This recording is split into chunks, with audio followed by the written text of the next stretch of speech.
Welcome to your law बडी। आज की इस वीडियो में हम डिस्कस करेंगे section 101 of the companies act 2013 जो डील करता है नोटिस ऑफ द मीटिंग से। इस सेक्शन में बताया गया है नोटिस कितने दिन पहले भेजना होता है, शॉर्टर नोटिस कब अलाउड होता है, नोटिस में क्या क्या मेंशन होना चाहिए, नोटिस किन लोगों को भेजना कंपलसरी है। तो चलिए सेक्शन 101 को समझना शुरू करते हैं। सेक्शन 101 का सबसेक्शन 1 कहता है कि कंपनी की जनरल मीटिंग तभी वैलिड होगी जब उसका नोटिस मिनिमम 21 डेज पहले दिया गया हो। ये नोटिस रिटन फॉर्म में हो सकता है या इलेक्ट्रॉनिक मोड में जैसे कि ईमेल के थ्रू भी भेजा जा सकता है। क्लियर 21 डेज का मतलब क्या होता है? इसमें नोटिस भेजने वाला दिन काउंट नहीं होता और मीटिंग का दिन भी काउंट नहीं होता। मतलब मेंबर्स को पूरे 21 क्लियर डेज मिलने चाहिए मीटिंग की प्रिपरेशन के लिए। इसके बाद है एक प्रोवाइजो। ये प्रोवाइजो बताता है कि अब क्वेश्चन आता है कि क्या कंपनी अर्जेंट मीटिंग बुला सकती है? हाँ, कंपनी शॉर्टर नोटिस पर भी मीटिंग बुला सकती है, लेकिन मेंबर्स की कंसेंट लेना कंपलसरी है।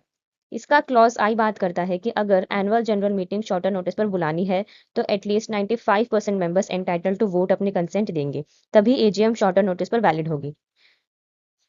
क्लॉज सेकंड का क्लॉज ए कहता है कि अगर कंपनी के पास शेयर कैपिटल है तो शॉर्टर नोटिस के लिए मेजॉरिटी नंबर ऑफ मेंबर्स की कंसेंट चाहिए एंड उन मेंबर्स के पास at least 95% paid up share capital voting rights होने चाहिए। मतलब सिर्फ मेजॉरिटी इनफ नहीं है, वोटिंग पावर भी 95% होनी चाहिए। क्लॉज सेकंड का सब क्लॉज बी कहता है कि अगर कंपनी के पास शेयर कैपिटल नहीं है तो मेंबर्स के पास मीटिंग की टोटल वोटिंग पावर का एटलीस्ट 95% होना चाहिए, तभी शॉर्टर नोटिस वैलिड माना जाएगा। नेक्स्ट हमारे पास आता है एक और प्रोवाइजो।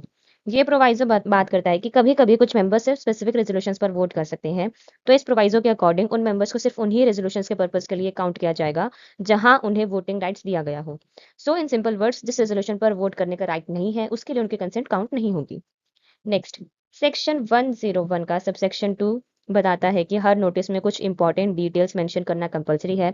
नोटिस में होना चाहिए place of meeting, date, day, time और मीटिंग में कौन सा बिजनेस ट्रांजैक्ट होगा। मतलब मेंबर्स को क्लियरली पता होना चाहिए कि मीटिंग कब, कहाँ और किस पर्पस के लिए हो रही है।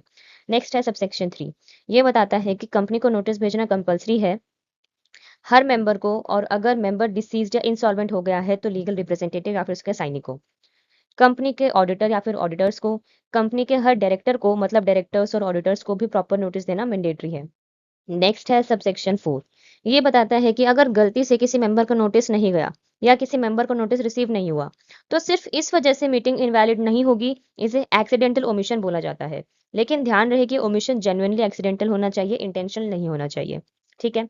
अगर आपको वीडियो यूजफुल लगा हो तो वीडियो को लाइक करें, शेयर करें और चैनल को सब्सक्राइब करें। Thank you.